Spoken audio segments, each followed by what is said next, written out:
महाराज, गरुड़ के संस्कार तो आप देख ही चुके हैं और शेष उन्हीं के भाई हैं।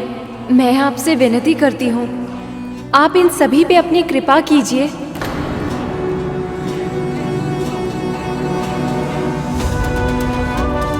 मैं आपकी एक इच्छा पहले ही पूर्ण कर चुका हूं देवी। हम सब ने गरुड़ को सुना है, परंतु हमारी व्यक्तिगत भावनाएं न्याय के मार्ग में अवरोध नहीं उत्पन्न कर सकती। मैं अपने धर्म का पालन करूंगा देवी, और शनि दरबार में इन सब के भाग्य का निर्धारण भी वैसे ही होगा जैसे आज तक होता आया है,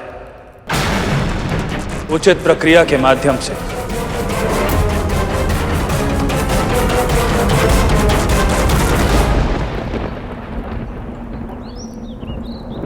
मुझे कुछ क्यों नहीं दिख रहा है? मेरे पुत्र क्यों नहीं दिखाई दे रहे हैं मुझे? मौन क्यों है तू? क्या दिखा तुझे? और तो कुछ नहीं दिखा, पर इतना आभास अवश्य हुआ कि हमारे पुत्रों को अब कोई कठिन परीक्षा देनी होगी। यदि वो उसमें सफल हो गए तो हमारे पास वो निश्चित ही सुरक्षित लौट आएंगे, और यदि सफल नहीं हुई तो? हे प्रभु, मेरे पुत्र वापस आ जाए सुरक्षित, बिना आहित हुए।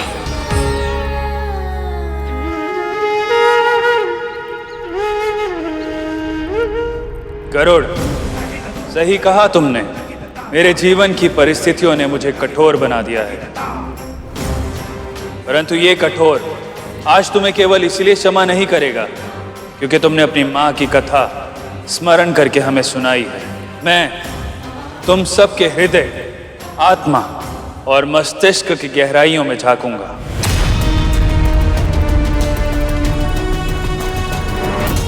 फिर मैं निर्णय लूंगा कि तुम क्षमा के योग्य हो या दंड के, और उसके लिए मैं तुम सब की परीक्षाएं लूंगा। परंतु ध्यान रहे, तुम में से किसी एक भी परीक्षा में उत्तीर्ण हुआ तो तुम सबको शनि की 7.5 का प्रकोप सहना होगा।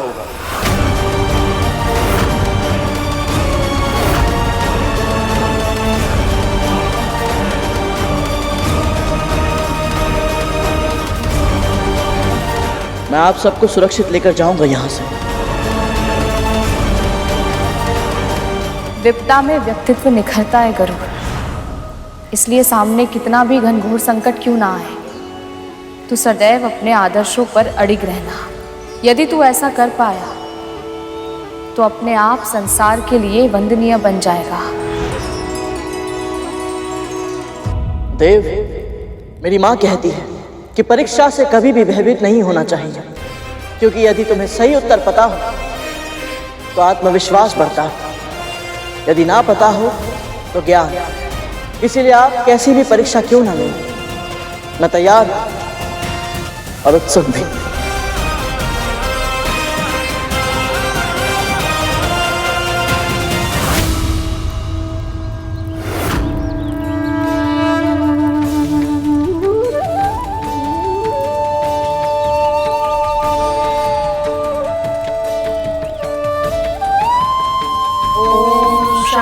शनिश्चराय नमः।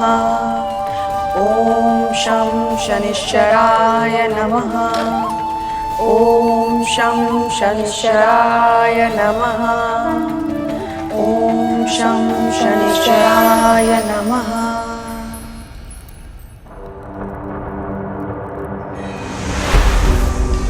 प्रथम परीक्षा के रूप में मैं तुमसे कुछ प्रश्न करूंगा गरुड़, और इस कर्पूर के पूर्ण तरह जल जाने से पहले तुम्हें उन सभी के उत्तर देने होंगे। जो आज्ञा शनिदेव। पहला प्रश्न, जिस जल में सब कुछ घुल जाता है वो क्या है जिसमें जल स्वयं घुला हुआ है? वायुमंडल। और वायुमंडल किस में घुला हुआ है? स्वर्ग में। और स्वर्ग? स्वर्ग और सभी शेष लोग वैकुंठ में घुले हुए हैं देव। वैकुंठ वो किस में घुला हुआ है?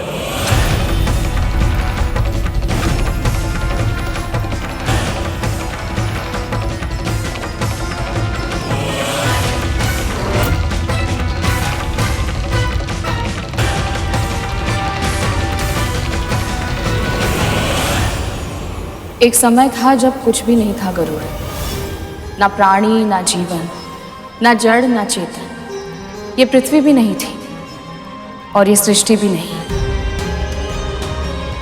ईश्वर से पहले कुछ था तो केवल ओम का स्वर, वही परम ब्रह्म है। उसी से संपूर्ण सृष्टि का जन्म हुआ है।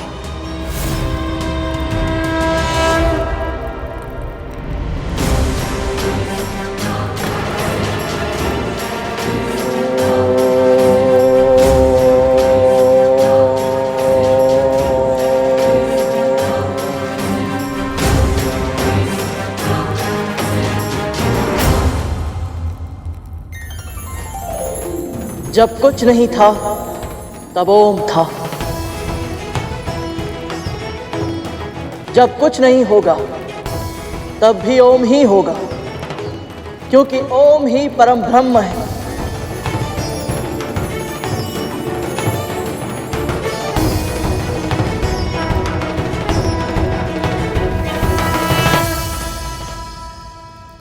तुम अपनी पहली परीक्षा में सफल हुए गरुड़।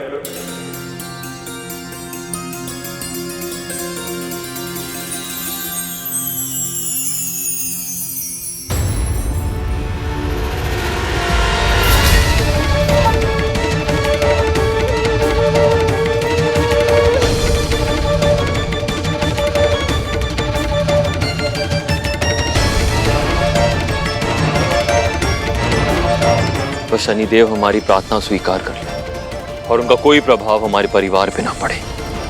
प्रभाव ही तो है कालिया। महारानी एक दासी के साथ पूजा कर रही है।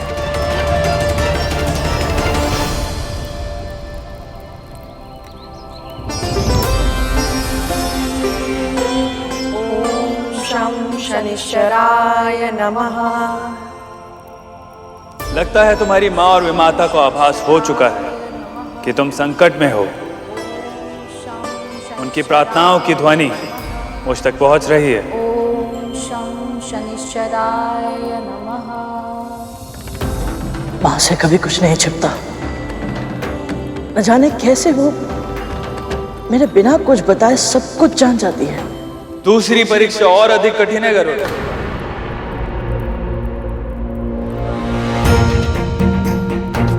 स्वामी इस बालक के साथ इतना कठोर व्यवहार क्यों कर रहे हैं?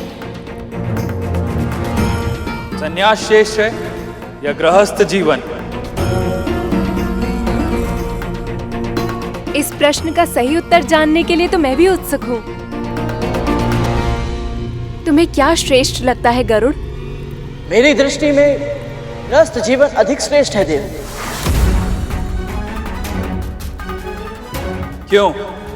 कहा तो यह जाता है कि ईश्वर को जानने के लिए पहले स्वयं को पहचानना पड़ता है, और स्वयं को पहचानने के लिए संन्यास अनिवार्य है। जैसे कि आपने कहा, एक सन्यासी के लिए अंतिम लक्ष्य होता है ईश्वर या परम सत्य की खोज करना।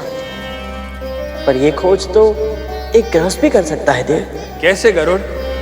गृहस्थी के बंधन में बंधा होता है। उसे अपने साथी की और अपने बच्चों की चिंता होती है। परंतु सत्य की खोज तो वो कर सकता है जो स्वतंत्र हो।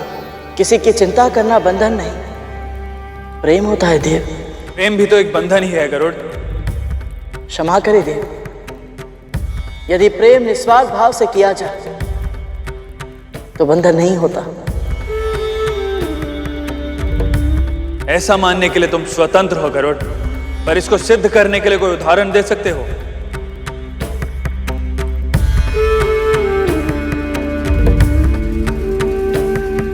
अपने पिता सूर्यदेव का प्रेम देखिए शनिदेव।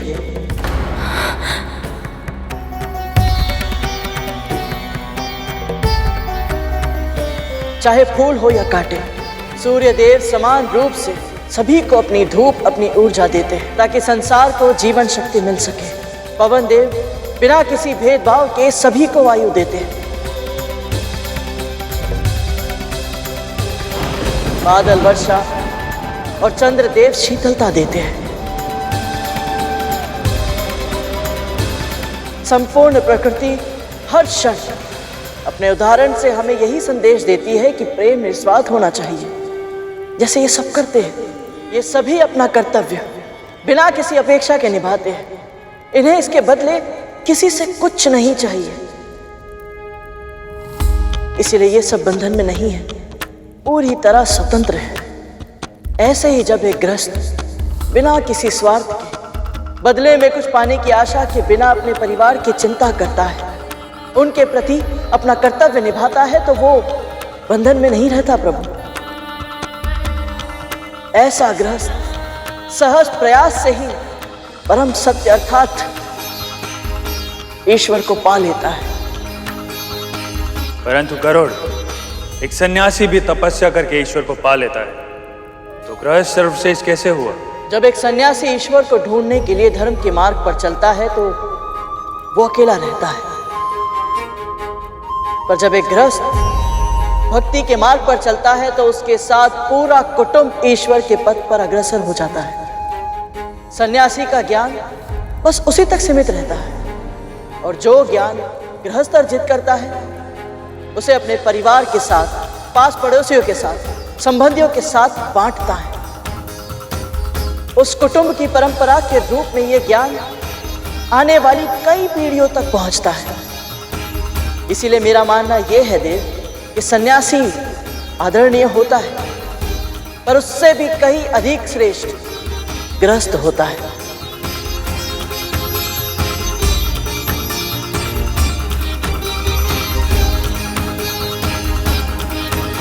और अगली परीक्षा से पहले मैं तुम्हें बताना चाहता हूं गरुड़, तुम्हारी बुद्धि और तुम्हारा ज्ञान अद्भुत है। तुमने अपनी मां के कहे एक एक शब्द को अपने मन में संजो के रखा है, और जीवन जब जब तुम्हारे सामने चुनौतियां प्रस्तुत करेगा, ये कुशलता तुम्हारी सबसे बड़ी सहायक सिद्ध होगी। और अब मेरा अंतिम प्रश्न, तुम्हारी मां सदैव अच्छे कर्म करती है, कभी किसी का बुरा नहीं किया उन्होंने, फिर भी उनके और उनके पुत्र के भाग्य ने उन्हें दास बना दिया।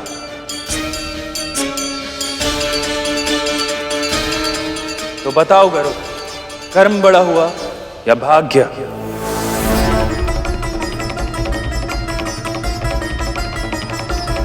मैं महर्षि कश्यप की पत्नी विंता अपनी बहन कद्रू की दासता स्वीकार करती हूँ। मैं महर्षि कश्यप और मां विंता का पुत्र गरुड़, मेरी विमाता महारानी कद्रू और उनके 1 सहस्त्र पुत्रों की दासता स्वीकार करता हूँ।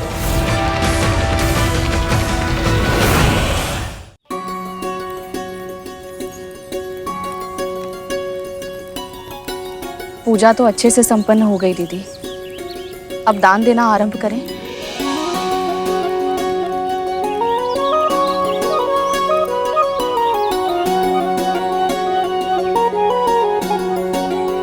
ये काली उड़द की दाल, काले तिल और नीलम रत्न है। बस मुझे इतना आशीर्वाद दीजिए कि शनि देव के ग्रह से मेरे पुत्र सुरक्षित लौट आए। जैसा तुम चाहती हो वैसा ही होगा पुत्री। शनिदेव तुम्हारे पुत्रों पर कृपा करें, उन्हें सुरक्षित अपने ग्रह से निकल जाने दें। बाबा, ईश्वर की प्रेरणा से मेरी ओर से ये छोटी सी भेंट स्वीकार करें। आशीर्वाद में कुछ विशेष नहीं मांगोगे पुत्री? आपको जो उचित लगे अपनी पुत्री समझकर दे दीजिए। अद्भुत पुत्री, अद्भुत। जो मांगता है उसे बस वही मिलता है जिसकी उसने इच्छा व्यक्त की है, पर जो नहीं मांगता उसे ईश्वर वो सब कुछ देते हैं जो उसके लिए उचित होता है। तुम निश्चिंत रहो, शनिदेव तुम्हारी प्रार्थना अवश्य स्वीकार करेंगे। तुम्हारे पुत्र को कभी कोई हानि छूकर भी नहीं जाएगी। ऐसी बातें करके विंता क्या सिद्ध करना चाहती है कि उसका पुत्र प्रेम मुझसे अधिक निस्वार्थ है।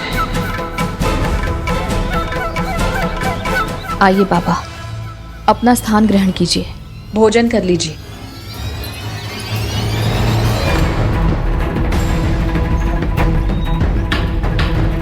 पशु आखिर पशु ही होते हैं, देख रहे हो भैया। इतने प्रेम से खिलाने का प्रयत्न कर रहा हूं, फिर भी नहीं खा रहा। अरे खा रे।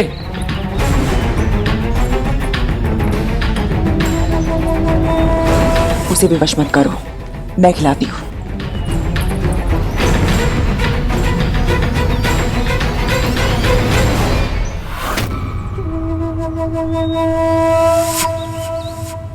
भोजन सामने है, पर पशु होकर भी ये खाने में कोई रुचि क्यों नहीं दिखा रहा है? यदि इसने भोजन ग्रहण नहीं किया तो इसका अर्थ होगा कि शनिदेव मेरी पूजा से प्रसन्न नहीं है। और यदि ऐसा हुआ तो मेरे पुत्र।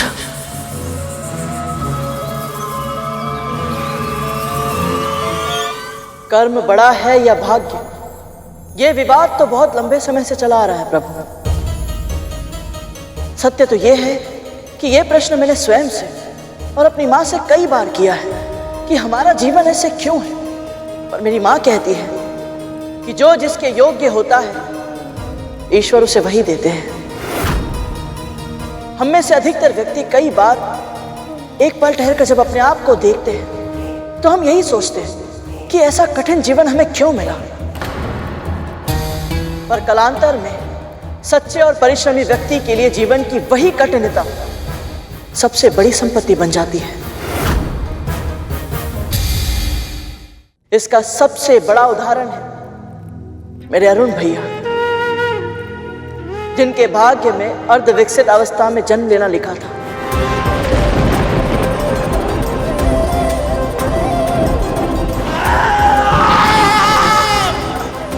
पर उनकी तपस्या से उन्होंने जो कर्म किया उसके कारण वो आज सूर्यदेव के सारथी बन गए।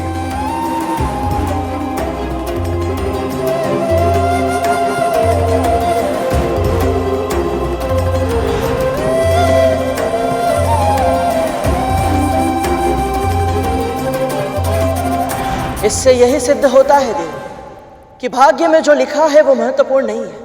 अधिक महत्वपूर्ण है भाग्य के प्रति हमारा दृष्टिकोण। मेरी माँ के भाग्य में दासी बनना लिखा था, पर उनके सोच विचार के ढंग ने उन्हें साध्वी बना दिया।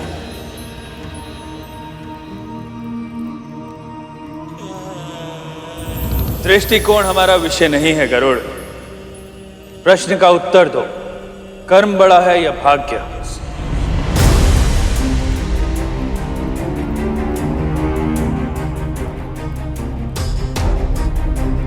हम अपने भाग्य से नहीं भाग सकते देव, पर हमारे कर्म वो शस्त्र हैं जिनके माध्यम से हम अपने भाग्य को संचालित कर सकते हैं।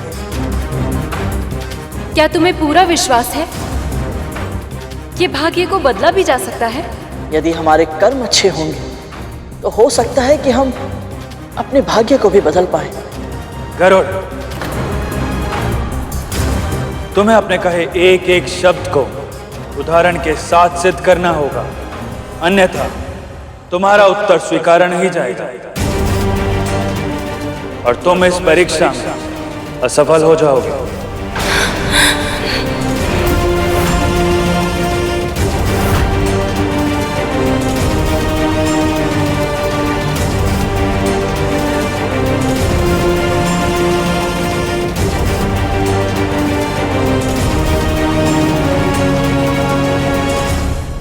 मेरी माँ ने बताया था कि एक बार माता लक्ष्मी ने श्री विष्णु से यही प्रश्न पूछा था।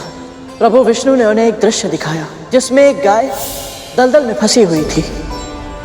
एक चोर को उधर से जाना था।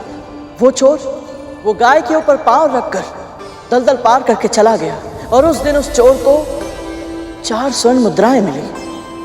फिर कुछ ही समय बाद वहां से एक निर्धन वृद्ध ब्राह्मण निकले। गाय को मृत्यु के मुंह में देखकर उनसे सहा नहीं गया। अशक्त होने के बाद भी उन्होंने अपना पूरा बल लगाया और एक रस्सी की सहायता से उस गाय की प्राण रक्षा कर ली। पर इस प्रयास से वो स्वयं नीचे गिर गए और उनके घुटनों में चोट लग गई। पर ऐसा क्यों? जिसने बुरा कर्म किया उसे पारिश्रमिक मिला और जिसने अच्छे कर्म किए उसे दंड। माता लक्ष्मी ने भी प्रभु विष्णु से यही प्रश्न किया।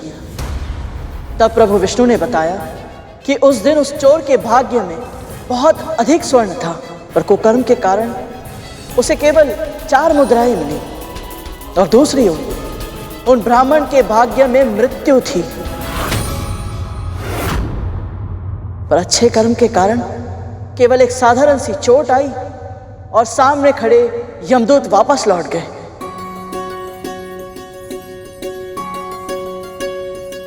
गरुड़, तुमने हमारे सभी प्रश्नों के सटीक उत्तर दिए। तुम इस परीक्षा में सफल हुए। हम तुमसे अति प्रसन्न हैं और वरदान देना चाहता हूं।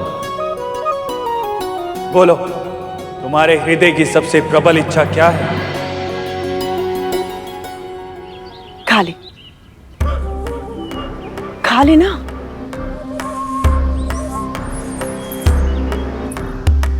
माँ के खिलाने पे भी नहीं खा रहा। कितना हट्टी है ये।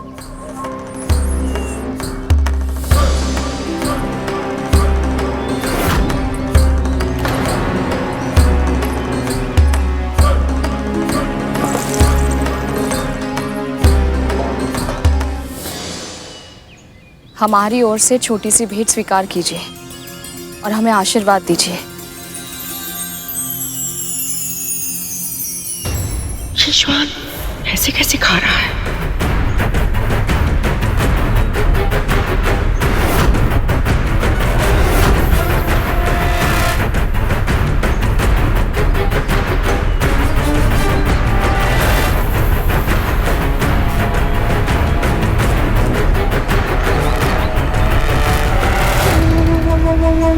ये तो खाने लगा। आदेश और विनती का अंतर था दीदी। आदेश सुनते ही मन विरोध करना चाहता है, पर यदि कोई नम्र भाव से विनती करे तो हृदय उसे स्वीकार करके उस बात को मानने की प्रेरणा देता है। ज्ञान बांटने की कृपा ना करें। मैं केवल इतना चाहती हूँ कि मेरे पुत्र शनिदेव के वहां से वापस आ जाए।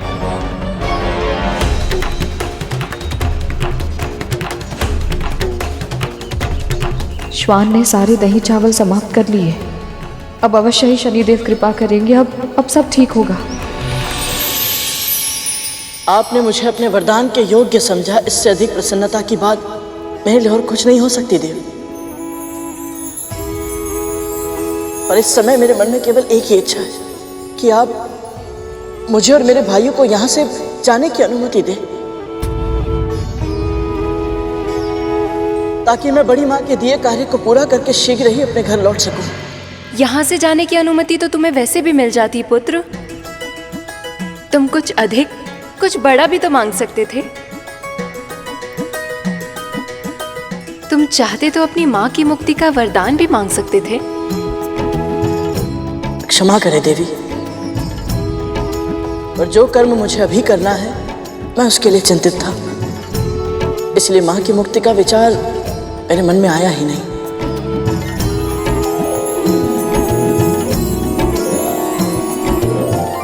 गरुड़, तुमने एक बार फिर हमें अपनी कर्तव्य निष्ठा से प्रभावित किया। जो पहले नहीं मांगा, चाहो तो अब मांग लो। आपका बहुत बहुत धन्यवाद शनिदेव। पर सत्य तो ये है कि मेरी माँ के लिए उनकी सौगंध को निभाना ही उनका धर्म है। वो कभी अपने वचनों से पीछे नहीं हटेंगी। जब तक बड़ी माँ स्वयं उन्हें दास्ता से मुक्त नहीं कर देती, मेरी माँ अपने आप को मुक्त नहीं मानेंगी। इसलिए यदि मुझे मेरी माँ को दास्ता से मुक्त करवाना है तो मुझे पहले बड़ी माँ को प्रसन्न करना होगा। फिर चाहे ये कितना भी कठिन क्यों ना हो, इसमें कितना भी समय क्यों ना लगे। तुम अद्भुत हो गरुड़, और अद्भुत है तुम्हारी माँ।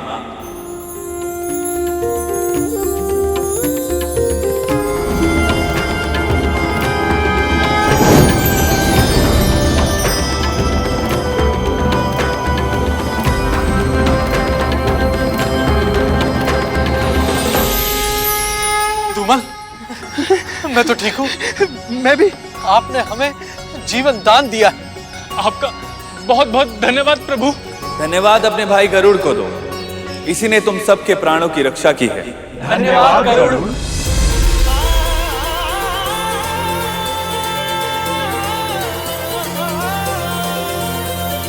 अब आज्ञा दीजिए शनिदेव। तुम्हारी यात्रा निर्विघ्न पूरी हो गरुड़। तुम अपने सभी प्रयासों में सफल हो। मेरा प्रणाम स्वीकार करें देवी।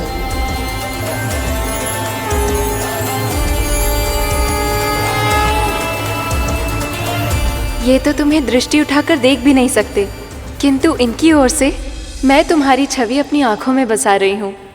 आज इनकी कथा को इतने सुंदर रूप से तुमने मेरे सामने प्रस्तुत करके मेरा तो हृदय ही जीत लिया है पुत्र। भविष्य में जब भी कोई शनिदेव की कथा कहेगा, मुझे तुम्हारी स्मृति आएगी पुत्र, और उसका कल्याण होगा। गरुड़, देवी धामिनी का आशीर्वाद अवश्य फलेगा।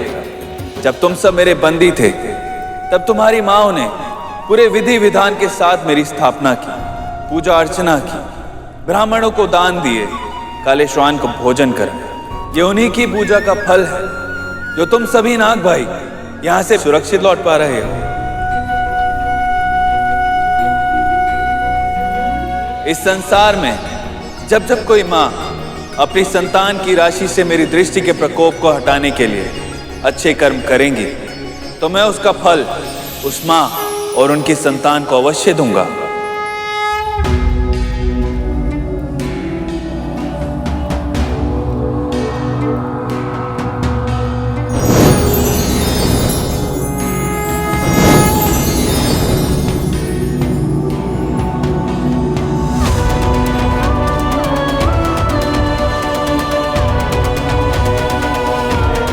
जय शनिदेव।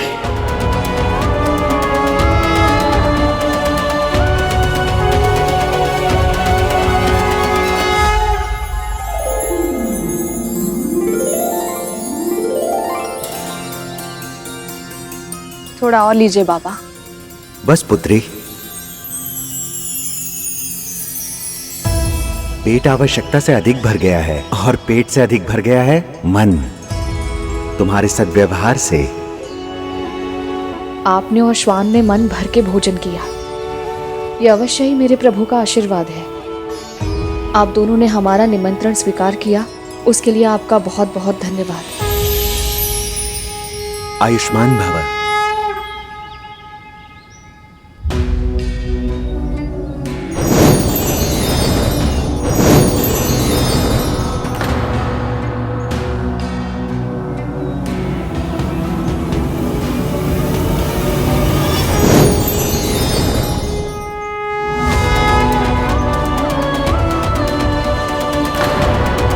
शनिदेव,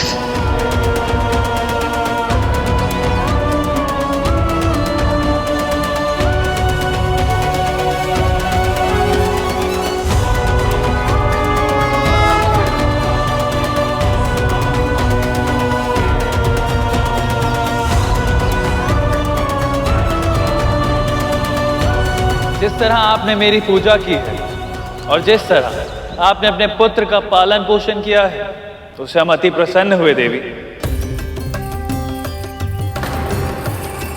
आपने गरुड़ के तन को साहस, मन को धर्म के सुविचारों और आत्मा को भक्ति से सींचा है, और वो भी तो आपके कहे हर शब्द को प्रत्येक क्षण स्मरण रखता है। उसके हर कर्म में आपके दिए संस्कार दिखाई देते हैं, और मुझे पूर्ण विश्वास है भविष्य में आपका पुत्र अपनी मातृभक्ति के लिए जाना जाएगा। भविष्य में आपका पुत्र अपनी मातृभक्ति के लिए जाना जाएगा। भविष्य में आपका पुत्र अपनी मातृभक्ति के लिए जाना जाएगा, और वो केवल आपके लिए ही नहीं, परंतु समस्त संसार के उद्धार में सहायक होगा।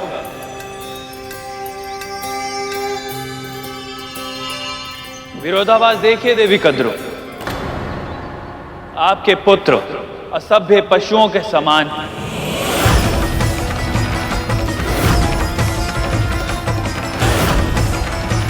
उन्होंने हमारे सैनिकों पर आक्रमण करने का दुस्साहस किया, और परिणाम वही हुआ जो होना था। आपके पुत्र घायल हो गए।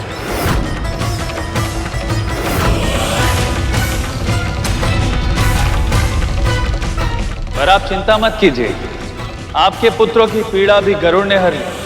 जब मैंने उससे वरदान मांगने को कहा, तो उसने स्वयं की चिंता ना करते हुए अपने नाग भाइयों की सुरक्षा मांग ली। ऐसा है उसका व्यक्तित्व। इसका अर्थ है मेरे पुत्र सुरक्षित हैं। हाँ, अभी तक तो सुरक्षित है और शीघ्र ही आपके पास लौटेंगे भी। परंतु यहां मैं आपको चेतावनी देने आया हूं देवी कद्रू। जो बीज आज आप बोएंगी कल वही वृक्ष बनेगा। और अभी भी समय है देवी कद्रू। देवी विंता और उनके पुत्र को कष्ट देने का पाप मत कीजिए। कहीं ऐसा ना हो कि आपके ही षड्यंत्रों की ज्वाला आपके सुख को जला के भस्म कर दे।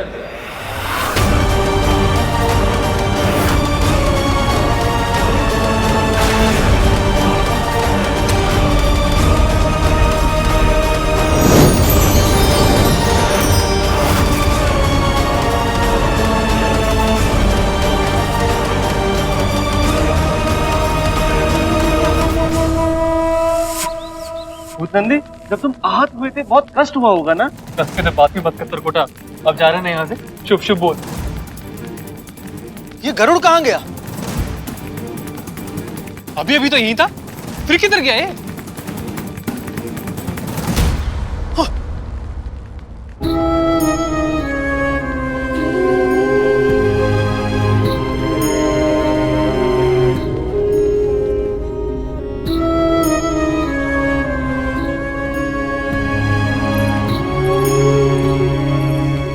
मेरे होते हुए भी आप सबको घाव लग गए। मैंने बहुत प्रयास किया था कि कोई भी चोटिल ना हो, पर मैं असफल रहा। मुझे क्षमा करना मित्र।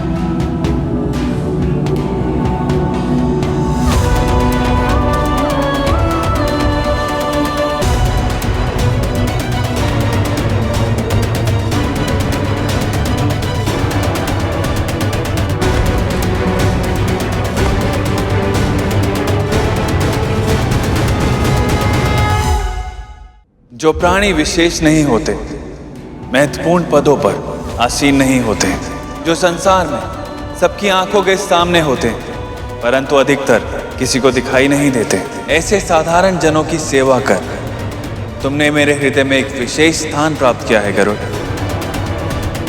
इसलिए मैं तुम्हें एक वरदान और देना चाहता हूं। आज से मेरी वक्र दृष्टि तुम पर कभी नहीं पड़ेगी।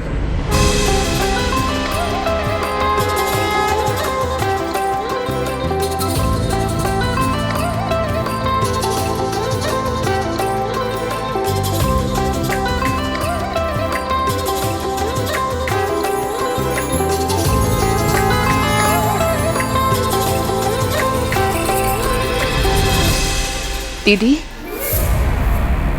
हमारे पुत्र स्वस्थ हैं, सुरक्षित हैं और शीघ्र ही हमारे पास लौट कर आ रहे हैं। स्वयं शनिदेव ने आकर हमें यह आश्वासन दिया है, इसलिए हमें वही करना चाहिए जो उन्होंने कहा है। मुझे क्या करना चाहिए और क्या नहीं करना चाहिए, इसका निर्णय तू सुनाएगी मुझे।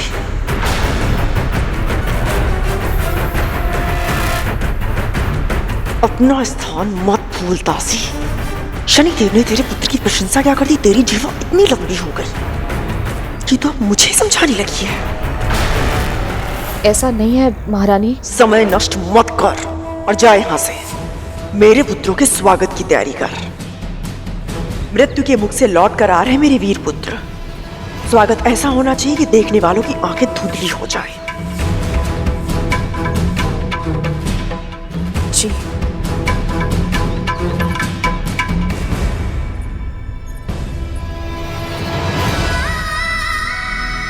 स्वयं शनिदेव ने समझाया, पर उनके वचनों को भी अनसुना कर दिया दीदी ने।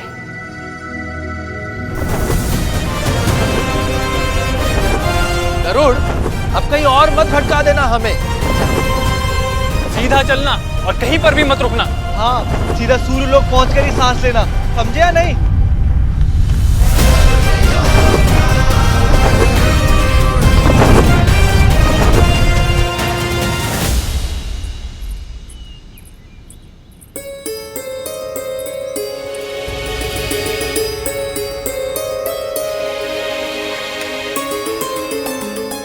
ये प्रसाद के पेड़े यहाँ कैसे हैं? तुम दोनों ने प्रसाद नहीं लिया? हम सब तो प्रसाद ले चुके। ये महारानी कद्रू और उनके पुत्रों का है। दीदी से इतनी बड़ी चूक कैसे हो गई? पूजा के बाद प्रसाद ग्रहण ना करने से देवताओं का अपमान होता है। पर शनिदेव ने उन्हें चेतावनी दी थी। हो सकता है उसी के कारण वो चिंता में डूब गई हूँ और उन्हें प्रसाद का ध्यान ही नहीं रहा हो।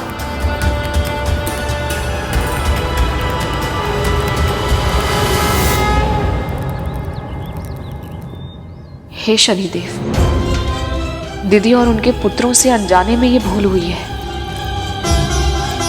उन्हें क्षमा कर दीजिएगा।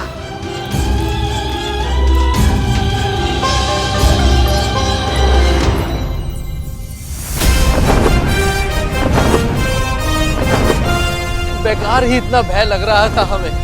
पहले पता होता कि शनि महाराज अपनी स्तुति सुन के इतना प्रसन्न हो जाएंगे, तब तो मैं आते ही उनके सामने उनकी प्रसन्नता के पुल बांध देता है।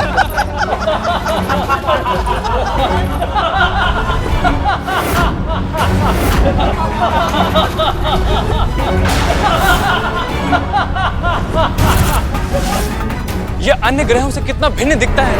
अभी तो इसके पिता ने सौर मंडल में इतना अधिक दूर स्थान दिया है इसे।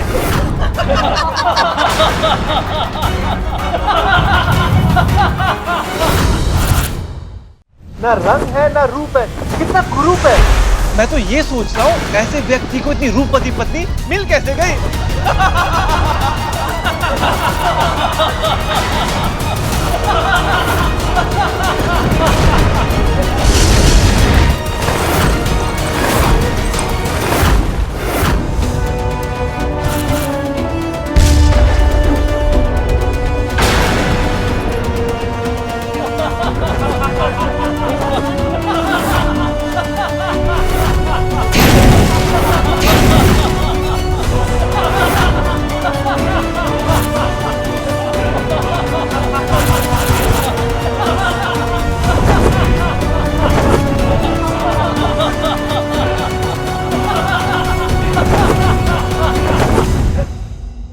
इतनी बड़ी धृष्टता। मैंने तुम सब नागों को क्षमा किया, यहाँ से सुरक्षित जाने का अवसर प्रदान किया, परंतु तुम सब नाग मेरी दया के योग्य नहीं, और अब तुम्हारी मां को कष्ट सहना होगा और तुम्हें भोगना होगा मेरा दंड, और तुम्हें भोगना होगा मेरा दंड।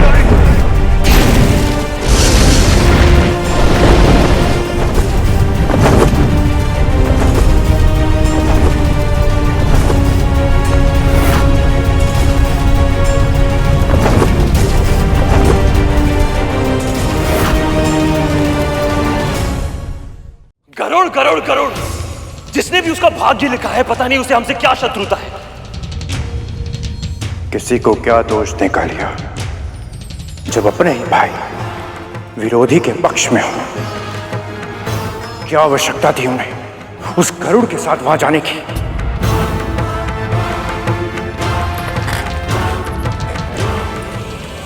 अपने भाइयों को तो तुम नियंत्रण में कर लोगे,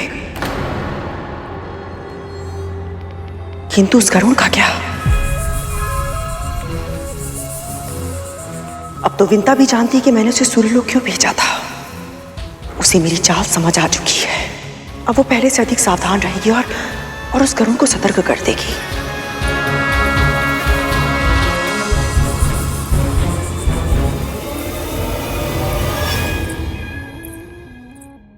महारानी, आपका प्रसाद। प्रसाद देने के बहाने हम पर दृष्टि रखने आई है। नहीं महारानी, मैं भला ऐसा क्यों? तेरे स्पष्टीकरण में रुचि नहीं है मुझे। प्रसाद रख और जा यहां से।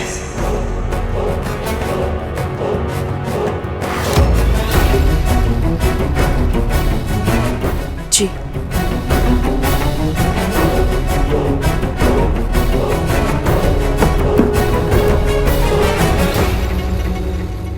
मेरे पुत्र शीघ्र ही यहां वापस लौट आएंगे।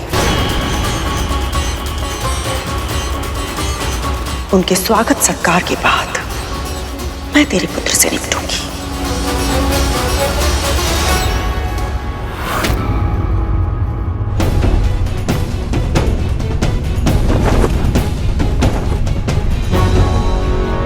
अरे गरुड़, तुम पृथ्वी की ओर क्यों जा रहे हो? हमें तो सूर्य लोक जाना था ना गरुड़।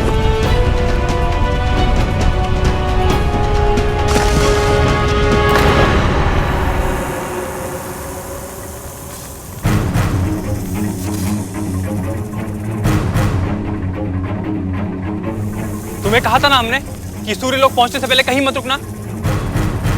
भैया ये भी कहा था कि तीव्र गति से उड़ो और सीधे सूर्य लोक पहुंचकर ही रुकना। मैं आप सबको सूर्यलोक लेकर नहीं जा सकता।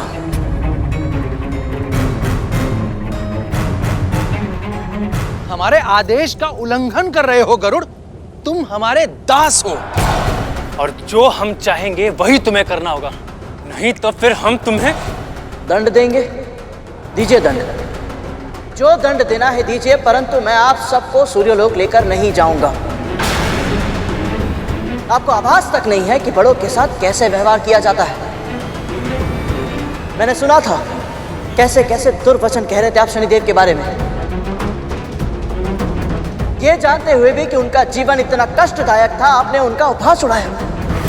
लज्जा आनी चाहिए। उनके सैनिकों पर आक्रमण किया, उन्हें चोटिल किया, फिर भी शनिदेव ने आप सबको स्वस्थ कर वहां से सुरक्षित जाने दिया। और आप सबने क्या किया? उनकी दया को दुर्बलता समझा। बहुत बड़ी भूल की आप सबने। केवल और केवल हमारी माँ की पूजा और प्रार्थना का परिणाम है कि शनिदेव की वक्र दृष्टि से बच पाए हम। परंतु अब बस, आप सभी को सुरक्षित घर पहुंचाना मेरा दायित्व है और मैं आप सभी के प्राणों को और अधिक संकट में नहीं डाल सकता। क्या पता शनिदेव की तरह आप सबने सूर्यदेव का भी अपमान किया तो? उसने साहस भी कैसे किया मेरे पुत्रों को अपने साथ ले जाने का, वो भी मेरी आज्ञा के बिना।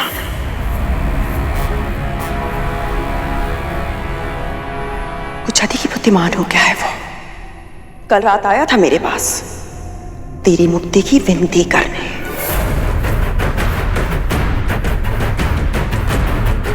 और आज मेरे पुत्रों को मेरी आंखों के सामने उड़ा कर ले गया। मैं पुकारती रही किंतु उसने नहीं सुना। मेरी नहीं, उसे तो तेरी भी ध्वनि नहीं सुनाई पड़ी। उसे क्या लगता है वो धमका के भयभीत करके अपनी बात मनवा लेगा? भयभीत होना मेरा स्वभाव नहीं है।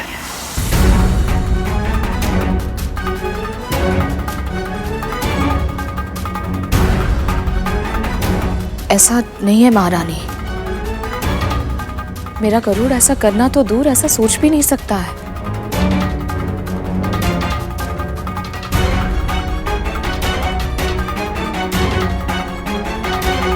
सब कुछ आप ही तय करेंगी दासी मां। गरुड़ क्या कर सकता है और क्या नहीं, ये तो हमें तय करने दीजिए दासी मां। अब समझी या नहीं?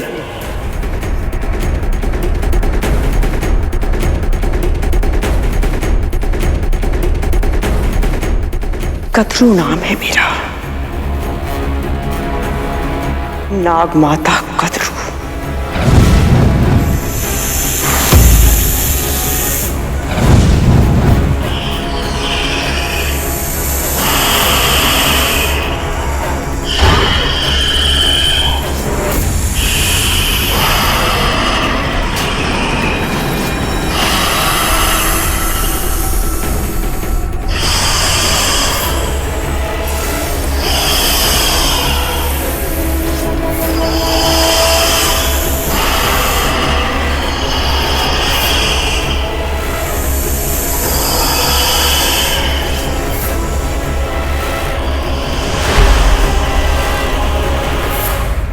गरुड़, तुमने हमें हमारी भूल का आभास करा दिया है।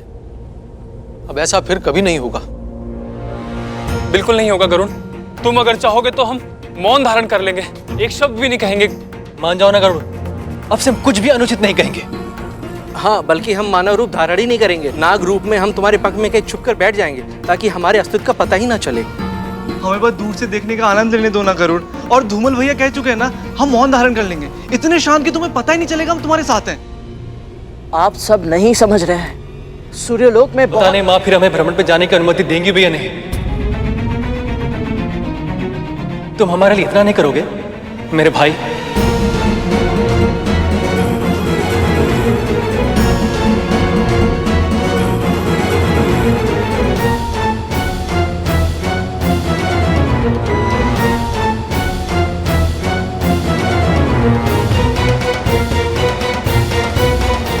ठीक है,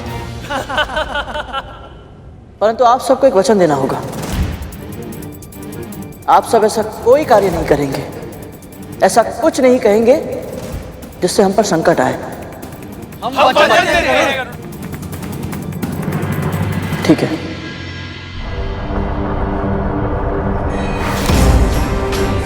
ना रंग है ना रूप है, कितना कुरूप है। मैं तो ये सोच रहा हूँ ऐसे व्यक्ति को इतनी रूपवती पत्नी मिल कैसे गई।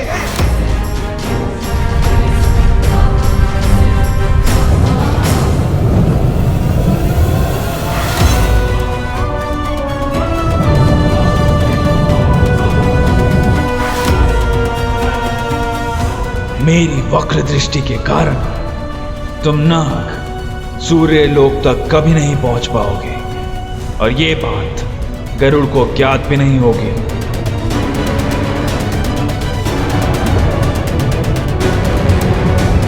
अच्छा है ये सभी नाग अपना वचन निभा रहे हैं और मौन है। ये बोलेंगे नहीं तो कोई समस्या भी खड़ी नहीं होगी।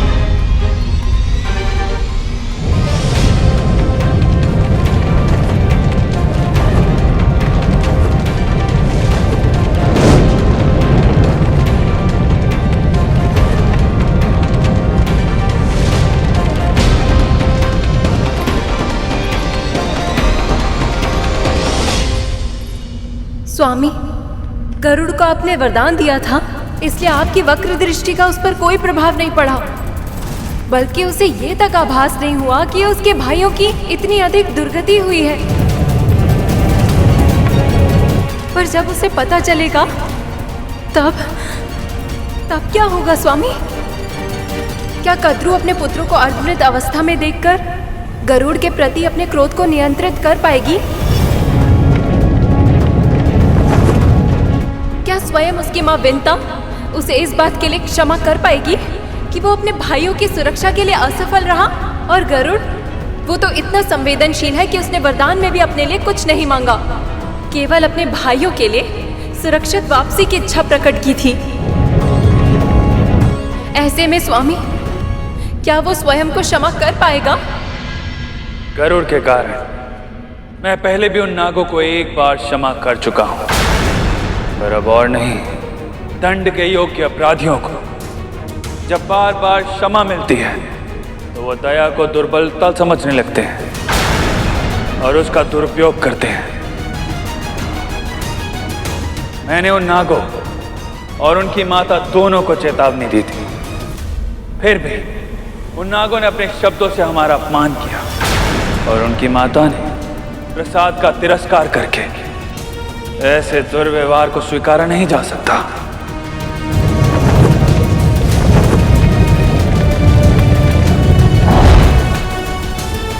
रहा प्रश्न गरुड़ का, इस घटना से उसे भी एक महत्वपूर्ण सीख मिलेगी। उसे सीखना होगा कि कौन दंड के योग्य है और कौन दया के, क्योंकि भविष्य में उसे भी बार बार ऐसे निर्णय लेने होंगे।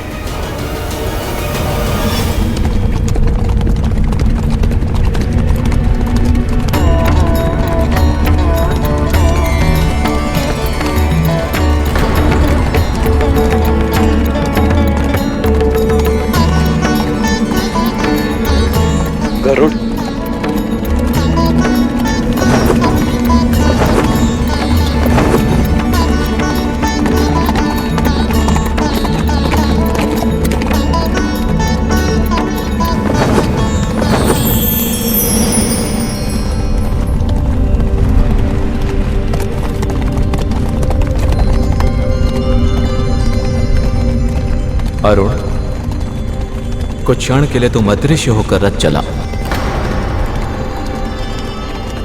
इतने समय बाद मैं अपने भाई को देख रहा हूं और प्रभु मुझे अदृश्य होने का आदेश दे रहे हैं। मैं तुम्हारी दुविधा समझता हूं अरुण। मुझे गरुड़ की परीक्षा लेनी होगी। अब शीघ्रता करो।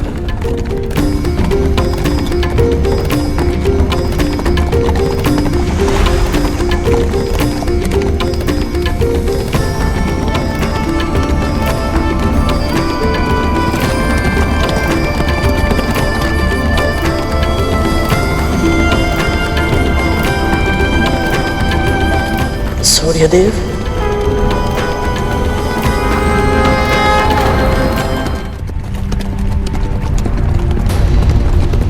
अरुण भैया कहाँ है?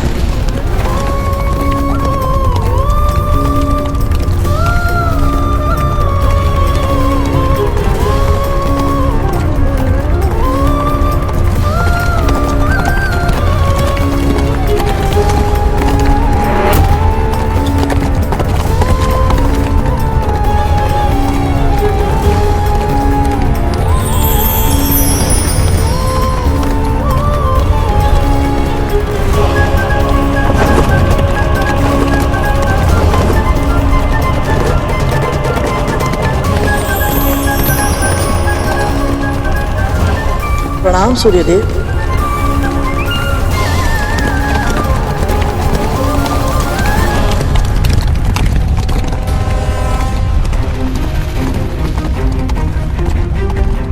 मुझसे कौन सी भूल हो गई कि सूर्यदेव ने ना तो मुझे देखा और ना ही मेरा अभिवादन स्वीकार किया।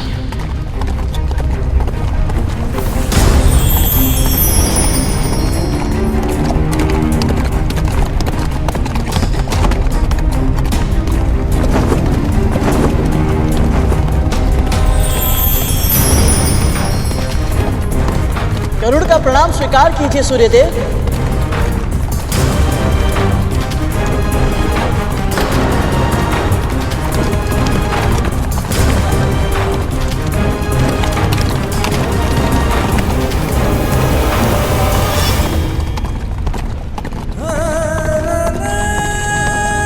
अरुण भैया कहीं दिखाई नहीं दे रहे और सूर्यदेव मेरी ओर देख भी नहीं रहे, तो मैं इनसे बात कैसे करूं?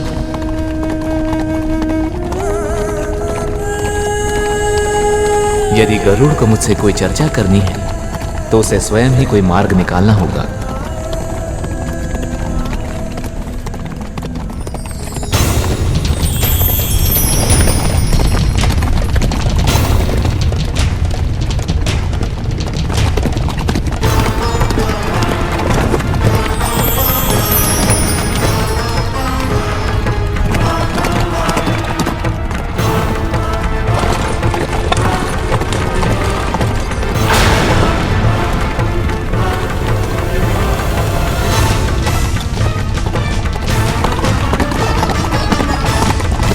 सूर्यदेव चालाक मान रुकेंगे नहीं, मैं यहीं रुकता हूँ। वो चक्कर काट के यहीं से फिर आएंगे।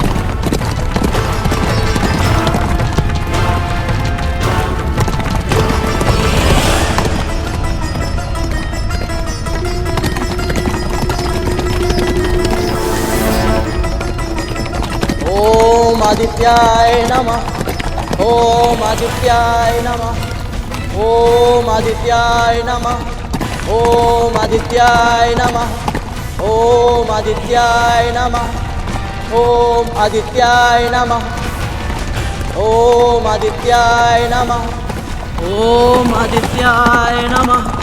ओम आदित्याय नमः। पक्षीराज, तुम्हारी आतुरता देखकर लग रहा है कि कोई विशेष कार्य से मेरे पास आए। हाँ सूर्यदेव, आपसे कहाँ कुछ छुपाता है। वो मेरी बड़ी माँ की इच्छा थी। खैर, तुम तो मेरे रथ से भी तीव्र गति से भाग रहे हो गरुड़। मेरे एक मंत्र का उच्चारण किया और अपनी इच्छा प्रकट कर बैठे। यदि मुझसे कुछ मांगने का अधिकार चाहते हो तो मेरी बात भी तो सुननी होगी ना। क्षमा करे देव, आतुर हूँ इसलिए भूल कर गया। अपना दाहिना हाथ आगे बढ़ाओ गरुड़।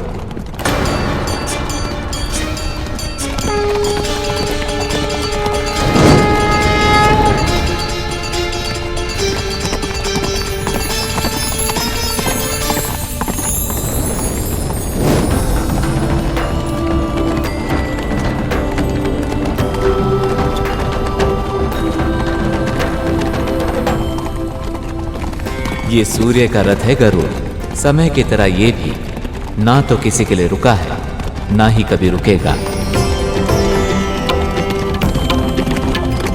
यदि मुझसे चर्चा करनी है तो ये दिया हाथ में लेकर तुम्हें उल्टा दौड़ना होगा।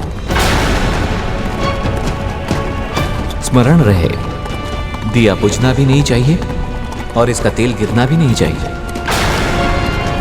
देखते हैं तुम ध्यान केंद्रित कर पाते हो या नहीं। जो आज्ञा सूर्यदेव।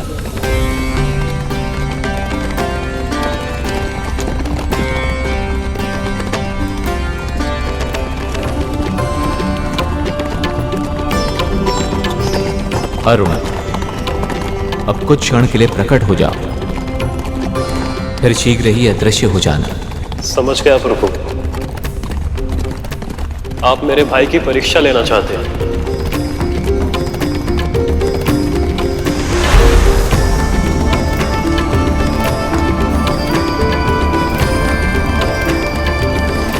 मुझे ऐसे घूर क्यों रहे हो पक्षीराज? मेरी माँ ने बताया था कि परम ब्रह्म निर्गुण है। जो कुछ इस संपूर्ण सृष्टि के भीतर समाया हुआ है वो उसमें भी है और उसके बाहर। जब इसे साकार रूप धारण करना होता है तो ये समय की आवश्यकता अनुसार 6 भिन्न भिन्न रूपों में प्रकट होता है। शिव, विष्णु, शक्ति, गणेश, सूर्य, इन पांचों की पूजा हर घर में होनी चाहिए। इससे दुख, क्लेश, विपत्तियों का अंत होता है और घर में सुख, समृद्धि और स्वास्थ्य का निवास होता है। सत्य कहा, पर तुमने 6 साकार रूपों की चर्चा की थी और नाम केवल 5 का ही लिया। तो निर्गुण परम ब्रह्म का छठा साकार रूप कौन सा है गरुड़? छठा रूप है कार्तिकेय का, जो दीपक के रूप में सदैव इन सभी के साथ रहते हैं। मैं सचमुच बहुत सौभाग्यशाली हूँ सूर्यदेव, क्योंकि आज आपके इतने निकट आकर आपकी परिक्रमा करने का अवसर मिला है मुझे। माँ कहती है जो जीव सुबह उठकर आपके दर्शन करते हैं, जो स्नान करने के बाद आपको जल चढ़ाकर आपको प्रणाम करते हैं, वो बहुत सुखी रहते हैं। इसीलिए सूर्यदेव, आज आपने मुझे अपने साथ साथ दौड़ने का आदेश देकर बहुत बड़ा आशीर्वाद दिया है। मैं धन्य हुआ। यदि तुम्हें लगता है कि मैं सत्य ही इतना प्रशंसनीय हूं, परम ब्रह्म का रूप हूं, तो तुमने मेरे पुत्र के सामने मेरा वर्णन नकारात्मक रूप से क्यों किया?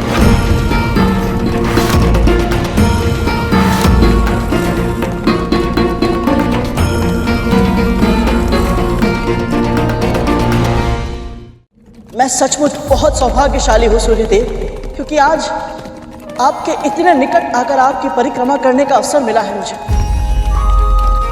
माँ कहती है जो जीव सुबह उठकर आपके दर्शन करते हैं, जो स्नान करने के बाद आपको जल चढ़ाकर आपको प्रणाम करते हैं, वो बहुत सुखी रहते हैं। उसे कोई भी रोग कभी नहीं छू सकता। उसके तन में ऊर्जा का वास होता है और विचारों में सकारात्मकता का। इसीलिए सूर्यदेव, आज आपने मुझे अपने साथ साथ दौड़ने का आदेश देकर बहुत बड़ा आशीर्वाद दिया है। मैं धन्य हुआ। यदि तुम्हें लगता है कि मैं सत्य ही इतना प्रशंसनीय हूं, परम ब्रह्म का रूप हूं, तो तुमने मेरे पुत्र के सामने मेरा वर्णन नकारात्मक रूप से क्यों किया?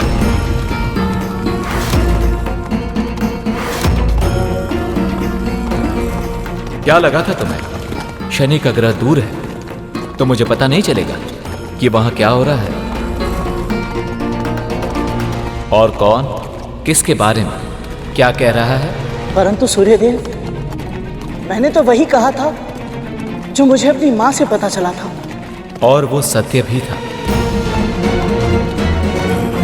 जो कुछ मैंने कहा और किया वो सब।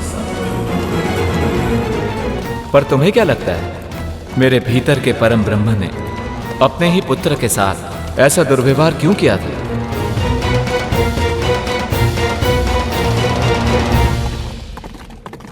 स्पष्ट बोलने के लिए क्षमा चाहता हूं सूर्यदेव, परंतु मुझे ऐसा लगता है कि आप किसी की बातों में आ गए थे।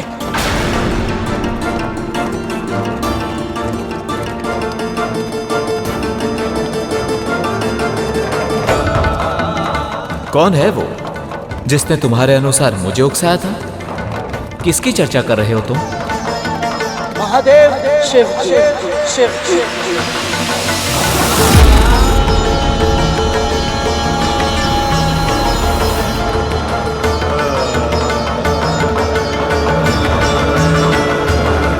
क्या कहना चाहते हो तुम? यही कि प्रभु, आपने जो व्यवहार अपने पुत्र के साथ किया था वो महादेव की लीला थी।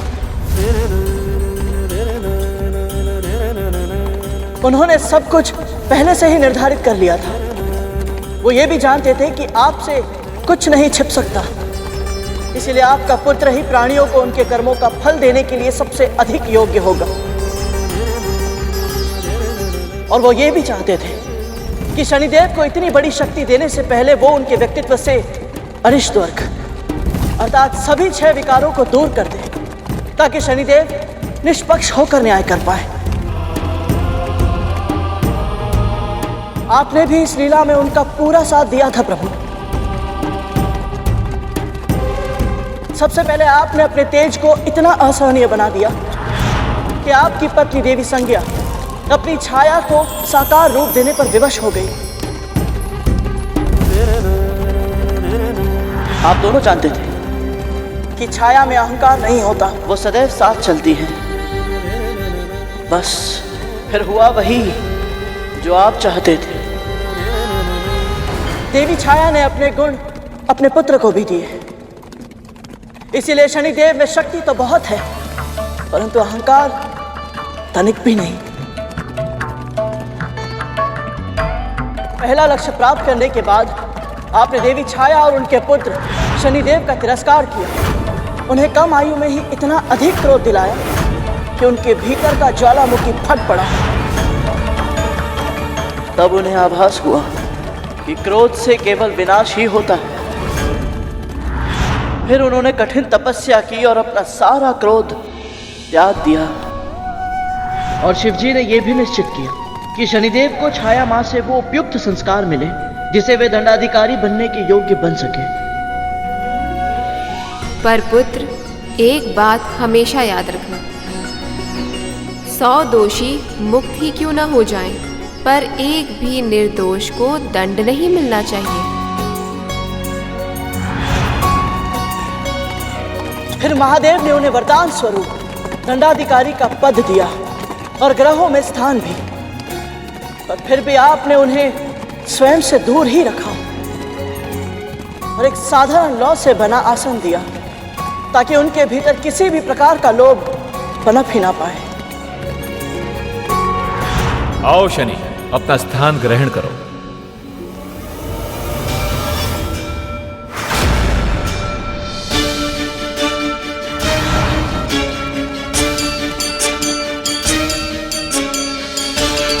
परंतु अब भी एक कार्य शेष था। जब शनिदेव का विवाह देवी दामिनी के साथ हुआ,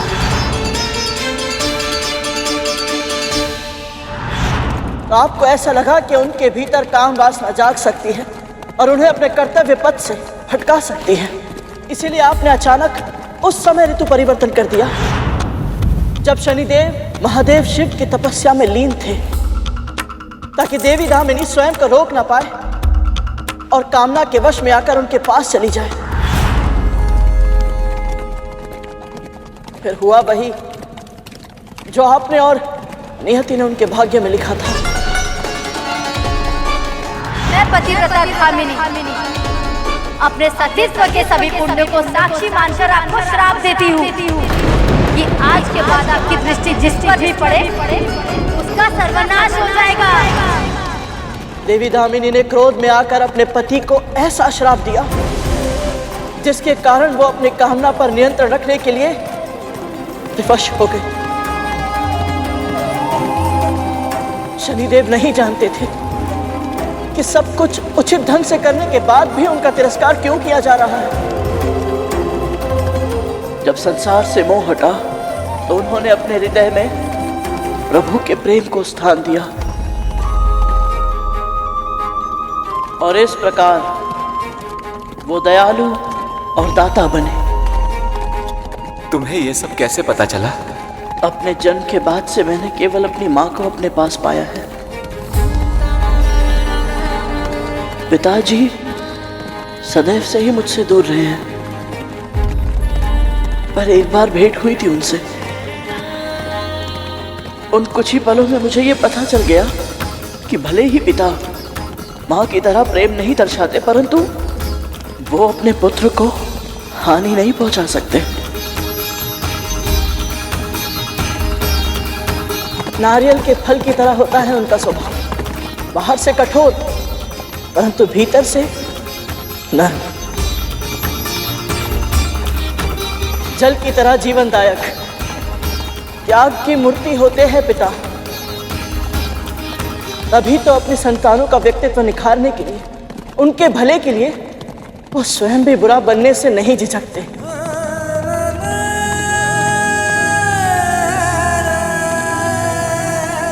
तुमने पुराने घावों को कुरेद दिया है गरुड़।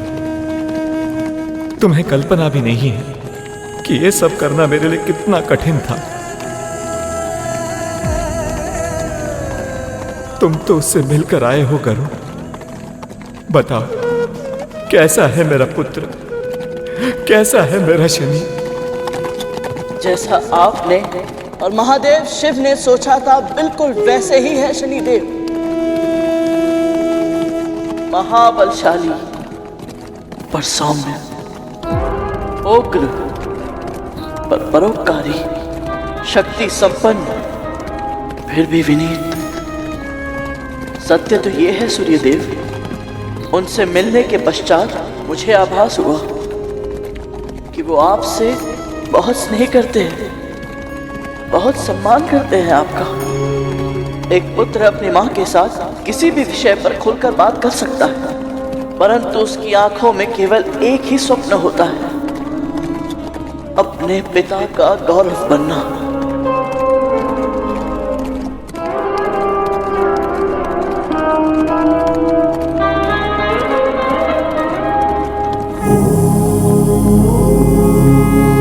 गरुड़ ने सूर्यदेव से यह बात कहकर उनके मन के भार को हल्का कर दिया।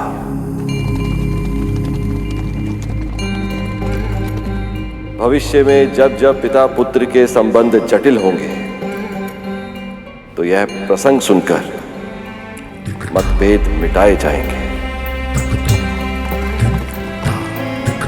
जिस बुद्धि कौशल के साथ गरुड़ ने इस रहस्य को समझा है, उसे जानने के बाद मुझे पूरा विश्वास है कि गरुड़ अपने जीवन के लक्ष्य तक अवश्य पहुंचेगा।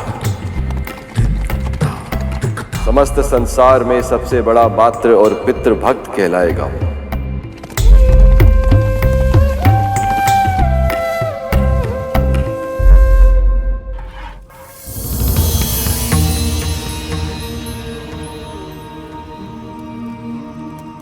गरुड़ और अन्य पुत्र अभी तक आए क्यों नहीं?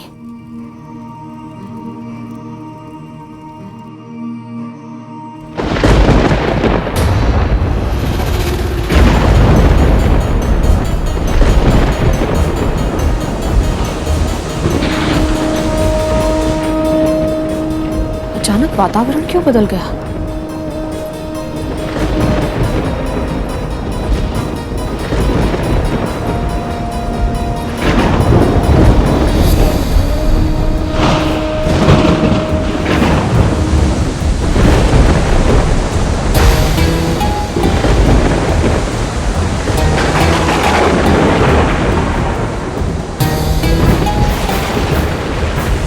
हे नारायण, मेरे गरुड़ की रक्षा करना।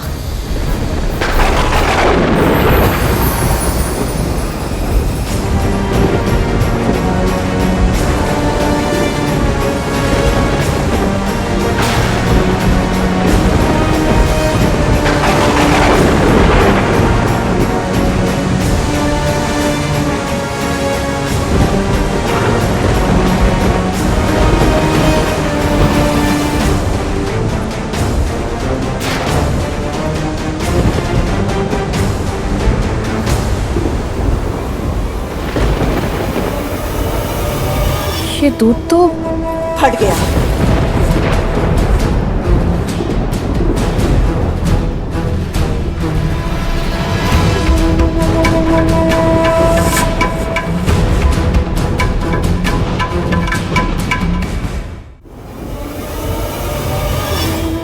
क्या किया ये तुमने? मैंने कुछ नहीं किया महारानी। अचानक वायु तीव्र गति से चलने लगी और दूध में कुछ गिर गया और दूध फट गया। पर दूध का ऐसे अपने आप फटना शुभ संकेत नहीं है। पता है मुझे, और ये भी पता है कि तू ये सब कुछ जानबूझकर कर रही है ताकि मेरे मन में शंका बैठ जाए। जैसे मैंने तेरे पुत्रों के जन्म के समय तुझे भयभीत किया था, बिल्कुल वैसे ही तू भी मुझे भयभीत करना चाहती है ताकि तेरा प्रतिशोध पूरा हो सके। किस प्रतिशोध की बात कर रही हैं आप? मेरे पुत्रों के साथ जो कुछ भी हुआ मेरे कारण हुआ, मैंने किया था। उसके लिए आपको कभी दोष दिया ही नहीं तो प्रतिशोध लेने का तो प्रश्न ही नहीं उठता।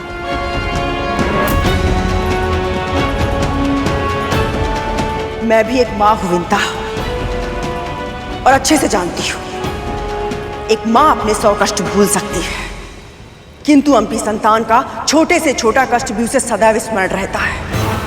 कौन सी चोट कब कहां कैसे लगी, कितने दिन बाद भरी, कौन से घाव का निशान कहां पड़ा है और कौन से घाव का कोई भी निशान नहीं पड़ा है, एक मां कभी नहीं भूलती है, वो चाहे कितनी भी महान क्यों ना हो। मैं जानती हूं कि तूने सैकड़ों वर्षों तक गरुड़ के जन्म की प्रतीक्षा की है, क्योंकि तुझे ऐसा लगता है कि वो तुझे मेरी दास्तां से मुक्त करवाएगा। तो फिर प्रतिशोध की भावना तो मन में उपज ही रही होगी ना। ये खेल मत खेल, क्योंकि इसका आविष्कार मैंने किया था, इसलिए मेरे मन में शंका का बीज मत बोना। बंद कर दे ये खेल। हाँ, और एक बात, अपने और अपने पुत्र के मस्तिष्क से ये भ्रम बाहर निकालकर फेंक देना कि तुम दोनों को मेरी दास्तां से मुक्ति मिलेगी। कभी नहीं, कभी नहीं।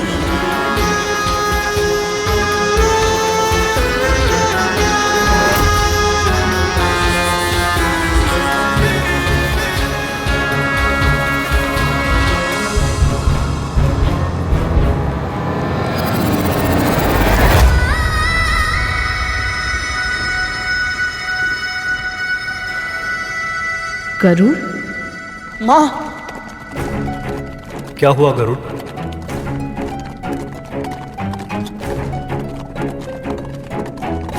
पता नहीं भैया, बस ऐसा लगा जैसे माँ पीड़ा में है। हो सकता है लौटने में मुझे बहुत देर हो गई है, इसलिए माँ मेरा स्मरण कर रही है। गरुड़, मैं जानता हूं तुम मुझसे कुछ मांगने आए हो, पर उसके लिए तुम्हें मेरे साकार रूप के पास जाना होगा।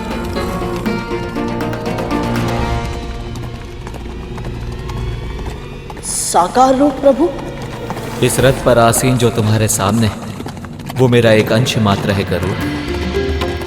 मेरा संपूर्ण रूप तो सूर्यलोक में ही विद्यमान है, और अरुण का सत्य रूप भी तुम्हें वहीं मिलेगा। सूर्यलोक पहुंचकर हम दोनों से मिलो और जो इच्छा है मांग लो। आपका बहुत बहुत आभार सूर्यदेव।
शीघ्रता में हमसे बहुत बड़ी भूल हो गई अरुण।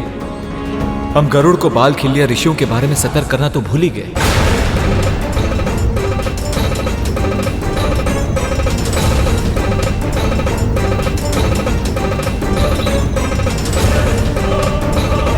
यदि उसने भूल में उन्हें लांघ दिया या कोई हानि पहुंचा दी तो अनर्थ हो जाएगा प्रभु। इस महापाप का परिणाम महादंड से कम नहीं होगा। यहां तक कि उसका जीवन भी संकट में आ सकता है प्रभु।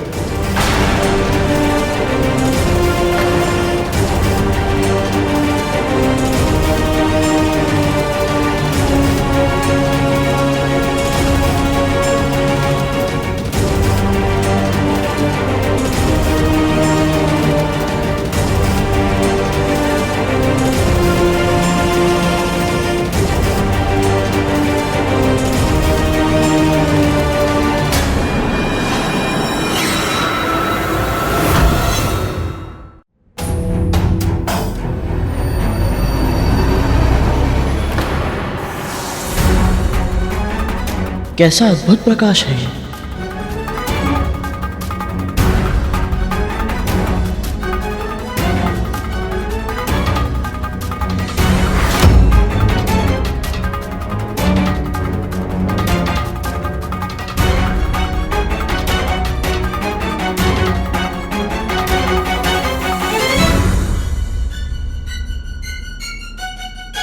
ये ऋषि आकार में इतने छोटे हैं, पर इनका तेज इतना अधिक है कि समस्त संसार में प्रकाश फैला रहा है।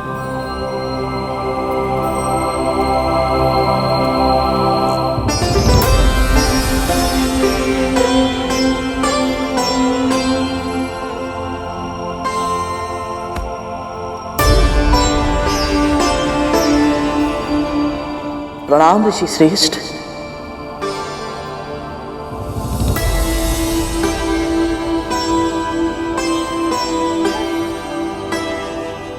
पक्षीराज, आप हमें ऋषि श्रेष्ठ कहकर क्यों पुकार रहे हैं? हम तो आकार में बहुत छोटे हैं। केवल आकार में? और श्रेष्ठता तो आकार से नहीं, बुद्धिमानी से प्राप्त होती है, ज्ञान से प्राप्त होती है। आप सब इतने तेजस्वी हैं कि आपके तेज को मैंने दूर से ही आभास कर लिया था। आपकी आभा इतनी पवित्र, इतनी दुर्लभ है कि मेरे मन में कोई संदेह नहीं। आप सब निश्चित रूप से महान हैं। मेरा प्रणाम स्वीकार करें। बहुत कम प्राणी हैं जो हमारे तेज का आभास करने में सक्षम है। यह तो तुम्हारे उत्तम पालन पोषण और संस्कारी व्यक्तित्व का प्रमाण है। धन्य है तुम्हारे पिता महर्षि कश्यप और धन्य है तुम्हारी मां विंता, जिन्होंने ऐसे निष्ठावान और सद्गुणी पुत्र को जन्म दिया। अधिकतर प्राणी शक्ति प्राप्त करते ही पहले अभिमानी हो जाते हैं, फिर अज्ञानी, किंतु तुम्हारे साथ ऐसा नहीं है। तुम इतने शक्तिशाली होने के बाद भी न केवल स्वयं से दुर्बल व्यक्तियों के प्रति संवेदनशील हो, बल्कि तुम्हें इस बात का भी आभास है कि छोटे से छोटे प्राणियों में भी कोई न कोई विशेष शक्ति अवश्य होती है। इसलिए हम सब तुम्हें आज अणिमा और महिमा का वरदान देना चाहते हैं। अणिमा वह सिद्धि है पुत्र, जिससे तुम अपना आकार जितना छोटा चाहो कर सकते हो, और महिमा वह सिद्धि है जिससे तुम अपना आकार जितना विशाल चाहो कर सकते हो। तुम्हारा कल्याण हो पुत्र।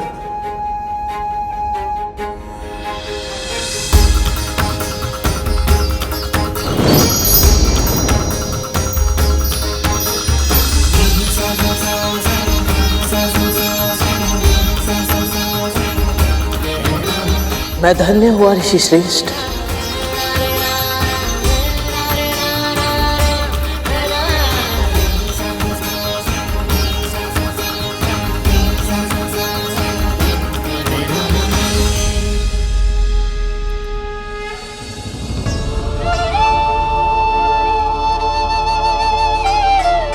कहाँ रह गया गरुड़? अभी तक तो उसे आ जाना चाहिए था।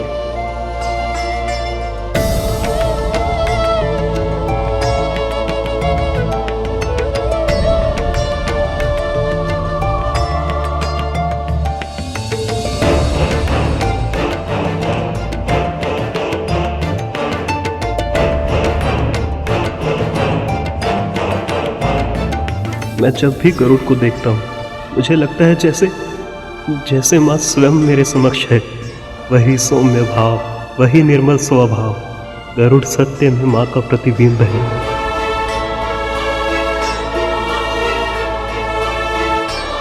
भैया,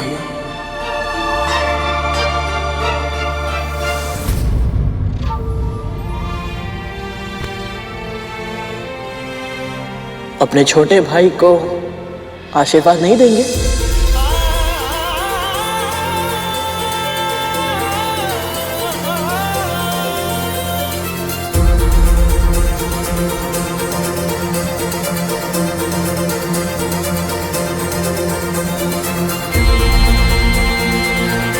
माँ भी बिल्कुल ऐसे ही तुम्हारे शीश पर हाथ फेरती होगी, तुम्हें आशीर्वाद देती होगी बिल्कुल इसी तरह।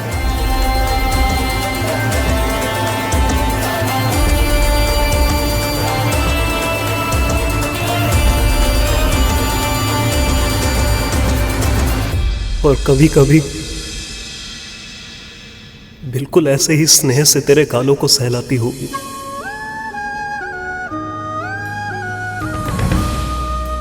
तुझे अपने हाथों से स्नान कराती होगी। जब तुम्हें भूख लगती होगी तो अपने हाथ का बना स्वादिष्ट भोजन तुझे अपने हाथों से खिलाती होगी।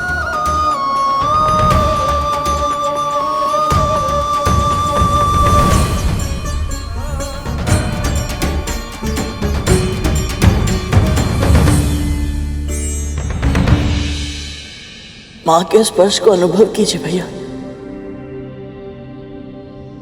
आपको अच्छा लगेगा।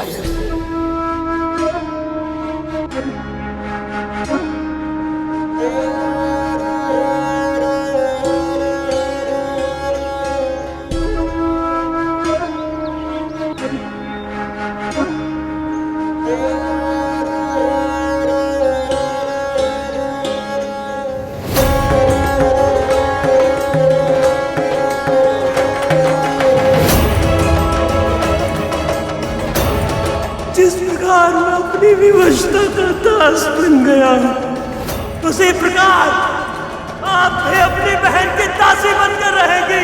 ये श्राप है मेरा।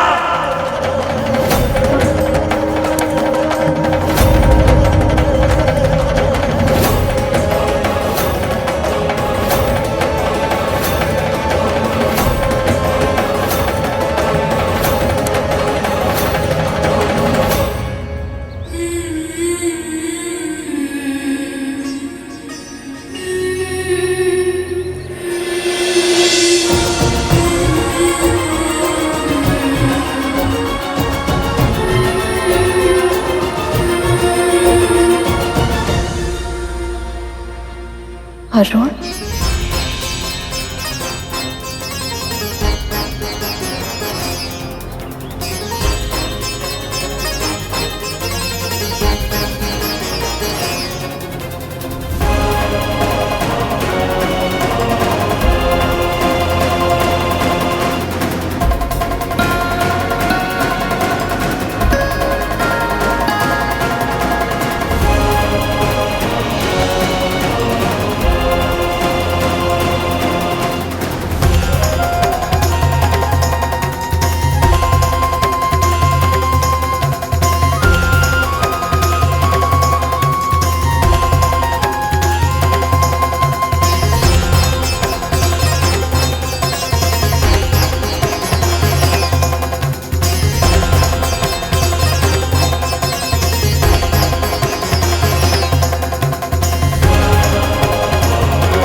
गरुड़ के आने के पश्चात क्या होगा, ये सोच के भय लग रहा है क्या, जो दिन में ही स्वप्न देखना आरंभ कर दिया?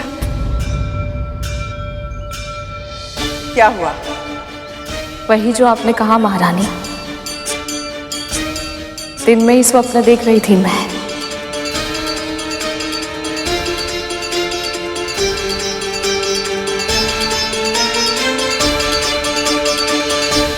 एक बार मेरे पुत्र मेरे पास वापस आ जाए, फिर इन मौत पुत्र के सारे स्वप्न बिखेर दूंगी मैं।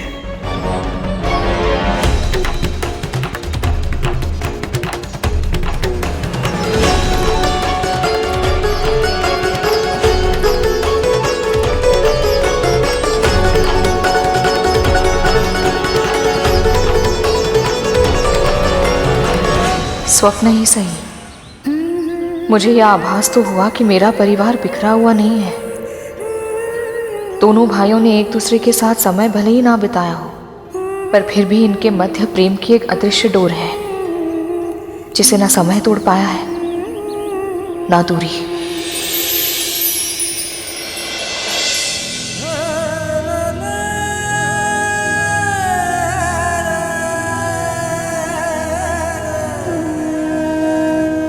आज तुझे अपने इतने पास देखकर अपने हृदय से लगाकर ऐसा लगा जैसे मां को हृदय से लगा लिया हो। शब्दों में वो सामर्थ्य ही नहीं है गरुड़, जिनमें मैं बता सकूं कि आज मैं कितना प्रसन्न हूं। मेरे जन्म के बाद मैंने मां को जो श्राप दिया था, उसके बाद तो मां मुझे आपसे बहुत स्नेह करती है भैया। जितना आपका मन उनसे मिलने के लिए आतुर है, उससे कहीं अधिक व्याकुल है उनकी आंखें आपको निहारने के लिए। तो भैया देखिएगा, जब आप मां के सामने आएंगे ना, तो मां मुझे भी भूल जाएंगी। आपके सामने मेरा स्नेह कुछ भी नहीं है ना, इसीलिए। तेरे इन शब्दों ने मेरी बहुत बड़ी चिंता दूर कर दी गरुड़। चिंता? कौन सी चिंता? गरुड़, इस संसार में जितने भी बड़े भाई होते हैं ना, सब एक से होते हैं। अपने छोटे भाई की सुरक्षा तो करते हैं, किंतु उन्हें सताने में, उन्हें तंग करने में हमें और भी अधिक आनंद प्राप्त होता है। मुझे लगा कि हमने अपना बचपन साथ में नहीं बिताया, साथ में खेले नहीं, साथ में शरारतें नहीं की, तो कहीं ऐसा तो नहीं कि औपचारिकता की छाया हमारे संबंध को पूरी तरह से ढक ले और हमारे मध्य वो भाइयों वाला विशेष नाता वो कभी बन ही ना पाए। पर तू जिस तरह मुझसे अकारण ही चिढ़ रहा है, उसे देखकर लगता है कि दूर होने के बाद भी हमारे बीच जो संबंध है वो विशेष नहीं, अति विशेष है गरुड़। तू जानता है गरुड़, माँ और पिताजी चाहते थे कि उनके दोनों पुत्र माता पिता की भक्ति के आदर्श बने। अवश्य ही मेरे पिछले जन्मों के कर्म रहे होंगे कि मैं उनका ये स्वप्न पूरा करने में समर्थ नहीं हूं। पर तू है गरुड़, इसीलिए तुझे माँ, पिताजी और मेरे लिए अपने जीवन के लक्ष्य को प्राप्त करना ही होगा गरुड़। माँ को दास्ता के बंधन से मुक्त करवाना ही होगा तुझे।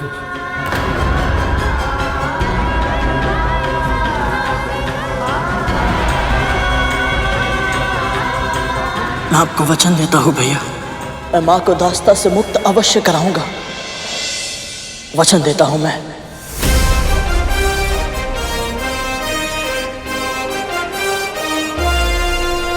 किंतु गरुड़, तू तो स्वयं कद्रू माँ और नागों का दास बन चुका है, फिर तू ये कार्य कैसे करेगा? मैं नहीं जानता भैया, हाँ तो इतना जानता हूं कि कोई ना कोई मार्ग अवश्य ढूंढ निकालूंगा मैं। बस किसी तरह बड़ी मां प्रसन्न हो जाए तो हो सकता है उनका मन भी बदल जाए। इसीलिए तो मैं यहां तक आया हूं, ताकि उनकी इच्छा पूरी हो पाए। तब तो मुझे तेरा समय बिल्कुल भी व्यर्थ नहीं करना चाहिए। जा, शीघ्र जा और सूर्य देव से भेंट कर। जी भैया। परंतु उसके पहले मुझे आपसे एक भेंट चाहिए।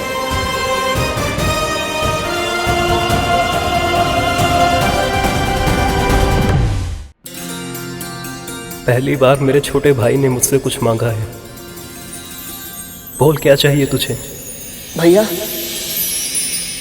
जब से आप मां से दूर गए हैं ना, मां प्रतिदिन भोर की लाली मां में आपको देखती है और उसकी बूंदों में आपकी पीड़ा अनुभव करती है। वो किसी से कुछ नहीं कहती, पर मैं जानता हूं भैया कि मां आपसे मिलने के लिए तरस रही है। आपको हृदय से लगाना चाहती है वो। इसलिए भैया आपको घर आना होगा।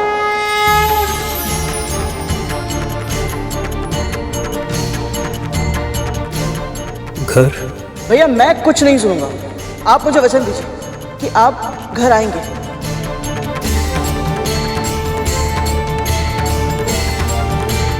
शीघ्र दीजिए वचन।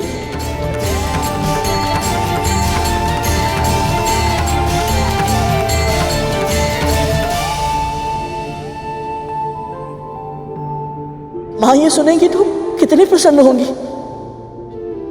हम आपकी प्रतीक्षा करेंगे भैया। आज्ञा दीजिए।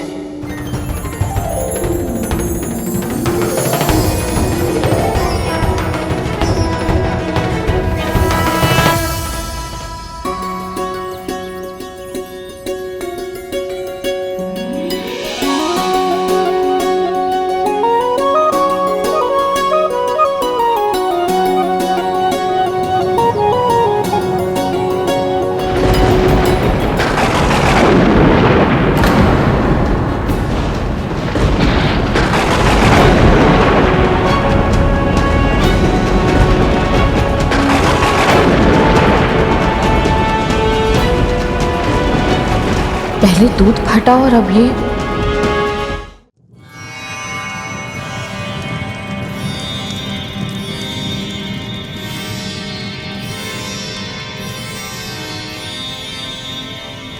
प्रणाम सूर्यदेव।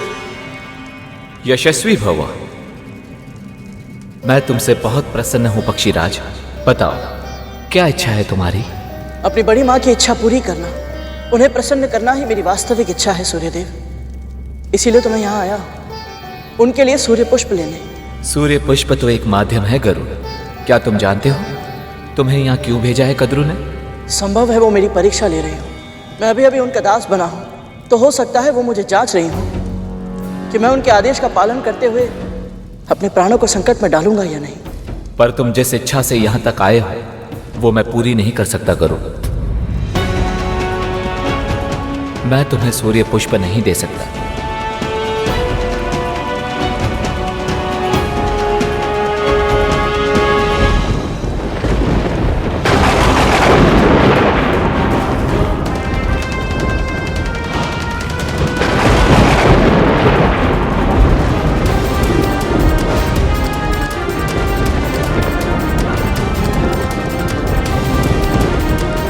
ये शोर कैसा है भैया? अपशगुन का स्वर ऐसा ही होता है काली। इसका कारण पता करना होगा। ऐसा लग रहा है जैसे बादल फट गया हो। चलिए देखते हैं।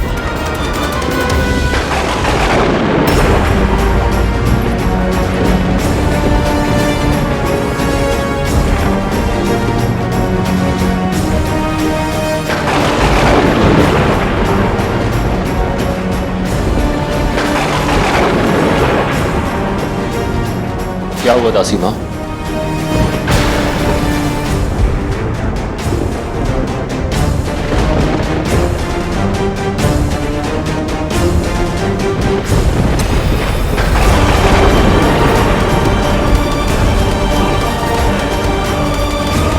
ये तो नागबाई है। ऐसे नीचे कैसे आ रहे हैं? और गरुड़ कहाँ है? भैया मुझे लगता है कि सूर्य लोक के निकट पहुंचते ही तापमान बढ़ने लगा होगा और हमारे भाइयों ने निश्चय किया होगा कि वापस पृथ्वी लौट जाएं।